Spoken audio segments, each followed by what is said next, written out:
अंग्रेजों ने जो इस देश को लूटने की एक व्यवस्था शुरू की, दुर्भाग्य से वो व्यवस्था आजादी के 50 साल के बाद भी चल रही है। और मैं जब ये कहता हूं कि आजादी के 50 साल या गुलामी के 500 साल, तो उसमें वही मुख्य बात है। अंग्रेजों के पहले फ्रांसीसियों ने, फ्रांसीसियों के पहले डच ने, और डच लोगों के पहले पुर्तगालियों ने भारत में लूट की जो व्यवस्था कायम की थी, वही लूट की व्यवस्था आज भी चल रही है। और उसके मैं आपको कुछ ठोस उदाहरण देना चाहता हूं। अंग्रेजों ने इस देश को लूटने के लिए क्या किया, उसका एक छोटा सा उदाहरण देके मैं मेरी बात कहूं। सन 1813 का एक दस्तावेज मेरे पास है, लंदन की पार्लियामेंट का। लंदन में उस जमाने में हाउस ऑफ कॉमन्स चलता था, उस जमाने में हाउस ऑफ लॉर्ड्स नहीं होता था। तो हाउस ऑफ कॉमन्स में लंदन में एक बहस शुरू हुई। क्या बहस शुरू हुई? बहस का टाइटल यह था, how to Christianize India. London में अंग्रेज लोग अपने पार्लियामेंट में बैठकर, वहां के बड़े बड़े नेता इस बात पर बहस कर रहे थे 1813 के सन में कि हिंदुस्तान को ईसाई कैसे बनाया जाए। और इस बहस को जो चलाने वाला सबसे बड़ा अंग्रेजों का नेता माना जाता था, उसका नाम था विलियम विल्बरफोर्स। तो विलियम विल्बरफोर्स भाषण दे रहा था सन 1813 में ब्रिटिश पार्लियामेंट के हाउस ऑफ कॉमन्स में, और कह रहा था कि हिंदुस्तान को ईसाई बनाना हमारा सबसे पहला काम है। तो ईसाई बनाने का तरीका क्या होगा? तो उन लोगों ने जो पार्लियामेंट में बहस चलाई, उस बहस में से उन्होंने 3 बातें तय की और एक प्रस्ताव पारित किया। प्रस्ताव क्या पारित किया? प्रस्ताव यह पारित किया कि हिंदुस्तान को ईसाई बना देना है, हिंदुस्तान को क्रिश्चियन बना देना है। और जब हिंदुस्तान क्रिश्चियन होगा तो वो अपने आप हमारे रास्ते पर चलना शुरू हो जाएगा। तो हिंदुस्तान क्रिश्चियन बनेगा कैसे? इस पर ब्रिटेन की पार्लियामेंट में बहस हुई, और उनके नेताओं ने आपस में जो बहस की, उसके दस्तावेज मेरे पास हैं। और मैं एक पुस्तक लिख रहा हूं, आजादी के 50 साल या गुलामी के 500 साल। उस पुस्तक में वो सारे दस्तावेज मैं छापने जा रहा हूं, प्रकाशित करने जा रहा हूं। तो वो दस्तावेज में क्या उन्होंने तय किया है? उन्होंने तय किया कि हिंदुस्तान को अगर ईसाई बनाना है तो सबसे पहला काम हिंदुस्तान की आर्थिक व्यवस्था को तोड़ना पड़ेगा। हिंदुस्तान में ये जो संपत्ति है, ये जो धन है, इसको लूटना पड़ेगा और हिंदुस्तान को गरीब बनाना पड़ेगा।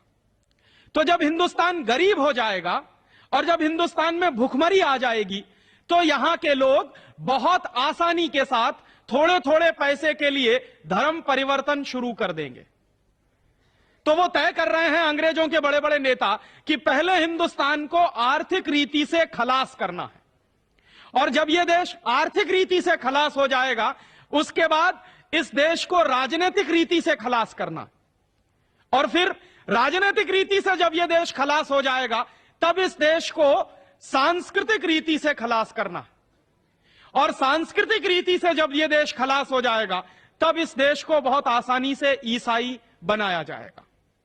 तो हिंदुस्तान को आर्थिक रीति से खलास करने के लिए अंग्रेजों ने क्या किया? उन्होंने अपनी तमाम कंपनियां हमारे देश में भेजी। ईस्ट इंडिया कंपनी आई, ईस्ट इंडिया कंपनी जैसी अंग्रेजों की सैकड़ों कंपनियां आई, और उन कंपनियों ने क्या किया? हमारे देश में अपना धंधा शुरू किया।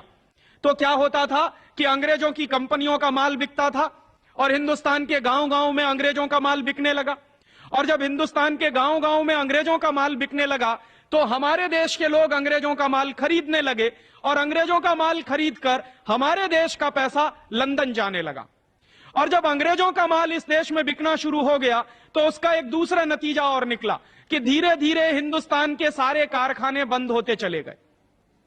एक तरफ तो अंग्रेजों की सरकार ने नियम ऐसे बनाए, कानून ऐसे बनाए कि भारतीय व्यापारी व्यापार ना कर सके और भारतीय उद्योगपति कुछ भी सामान बाजार में बेच ना सके। दूसरी तरफ उन्होंने अंग्रेजों की कंपनियों को हिंदुस्तान की लूट के लिए खुला छोड़ दिया। तो धीरे धीरे हिंदुस्तानी बाजार में अंग्रेजों का माल बिकना शुरू हुआ, और अंग्रेजों ने यहां से संपत्ति बटोरना शुरू किया, यहां से धन लेना शुरू किया। अंग्रेजों के कुछ आंकड़े बताते हैं कि ईस्ट इंडिया कंपनी उस जमाने में हमारे देश में जब धंधा करती थी, उसका कुछ माल बिकता था, तो एक साल में ईस्ट इंडिया कंपनी यहां से करीब 70 करोड़ पाउंड के बराबर की संपत्ति ले जाती थी। ये 70 करोड़ पाउंड की जो संपत्ति जाती थी उस जमाने में, आज से लगभग 200 साल पहले, ये कितनी होती होगी? अगर आज के हिसाब से हम हिसाब लगाएं तो 70 करोड़ में 56 का गुणा करना पड़ेगा, क्योंकि एक पाउंड में इस समय लगभग 56 रुपया बैठता। तो करोड़ों रुपए की लूट हमारी होती थी। अंग्रेजों ने एक दूसरा काम और किया कि हिंदुस्तान के व्यापारियों का माल हिंदुस्तान के बाजार में बिकने ना पाए, इसके लिए उन्होंने हिंदुस्तानी व्यापारियों पर तमाम तरह के टैक्स लगा दिए। हिंदुस्तान में अंग्रेजों की सरकार ने टैक्स लगाया, जो सबसे पहला वो था एक्साइज का tax, excise duty. Excise duty क्यों लगाई उन्होंने कहा कि हिंदुस्तान के व्यापारी जो माल बनाते हैं उस माल के उत्पादन पे कर लगाओ। फिर उसके बाद अंग्रेजों ने एक दूसरा फैसला किया कि हिंदुस्तानी व्यापारी जो माल पैदा करते हैं उस पे कर देंगे, और फिर उस माल की जब बिक्री होगी बाजार में तो उस पर भी कर लगा दो। तो उन्होंने माल की बिक्री पे सेल्स टैक्स लगा दिया। और उसके बाद एक तीसरा कर लगा दिया अंग्रेजों की सरकार ने कि जो माल बाजार में बिकेगा और उससे जो मुनाफा कमाएंगे हिंदुस्तानी व्यापारी, उस पर इनकम टैक्स लगा दो। तो पहले एक्साइज टैक्स लगाया, फिर सेल्स टैक्स लगा दिया, फिर इनकम टैक्स लगा दिया, फिर अंग्रेजों की सरकार ने 2 टैक्स और लगाए। एक टैक्स उन्होंने लगाया टोल टैक्स। हिंदुस्तान के व्यापारी अपने माल को एक गांव से दूसरे गांव में ले जाते हैं, तो जगह जगह जो टोल टैक्स देना पड़ता है वो अंग्रेजों के जमाने का लगाया हुआ। और टोल टैक्स के बाद उन्होंने एक टैक्स और लगा दिया, ऑक्ट्रॉय का टैक्स। ये 5-5 टैक्स उन्होंने हिंदुस्तानी व्यापारियों पर लगा दिए। क्यों लगाए अंग्रेजों की सरकार ने? अंग्रेजों की सरकार ने ये टैक्स इसलिए लगाए कि हिंदुस्तानी व्यापारियों पर अगर ज्यादा से ज्यादा कर लगा दिया जाएगा तो हिंदुस्तानी व्यापारी बर्बाद हो जाएंगे, और अंग्रेजों का माल हिंदुस्तान में टैक्स फ्री कर दिया जाएगा तो अंग्रेजों का माल गांव-गांव में बिकना शुरू हो जाएगा। तो हिंदुस्तानी व्यापारियों पर टैक्स लगा के उनका माल महंगा बना दिया, और अंग्रेजों के माल को टैक्स फ्री करके ईस्ट इंडिया कंपनी का रास्ता अंग्रेजों के लिए खोल दिया। इसका नतीजा क्या निकला? इसका नतीजा यह निकला कि धीरे धीरे ये हिंदुस्तान, जो एक जमाने में दुनिया का सबसे बड़ा औद्योगिक देश था, 1835-1840 तक हम दुनिया के सबसे बड़े निर्यातक देश थे। अंग्रेजों की ही सरकार के आंकड़ों के अनुसार 1835 और 1840 में दुनिया का जो कुल व्यापार चलता था, उस व्यापार में 33% हिस्सा हिंदुस्तानियों का होता था। तो एक जमाने में यह सारा देश दुनिया के कुल व्यापार का 1/3 व्यापार करता था। उसके बाद अंग्रेजों की सरकार ने ये जो टैक्स के कानून लगाए, उसका नतीजा यह निकला कि दुनिया का सबसे बड़ा व्यापार करने वाला देश दुनिया का सबसे बड़ा भिखारी देश बन गया। दुर्भाग्य हमारा क्या है? अंग्रेजों की सरकार ने ये जो टैक्स लगाए 5-5, ये टैक्स आज आजादी के 50 साल के बाद भी लगे हुए हैं।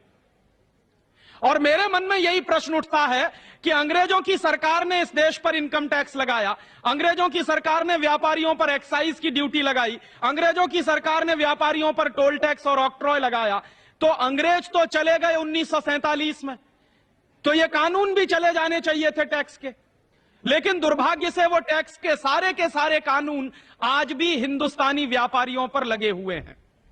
जिस तरह से अंग्रेजों के जमाने में हिंदुस्तानी व्यापारियों से टैक्स वसूला जाता था, वैसे ही आजादी के 50 साल के बाद भी यह काम किया जा रहा है।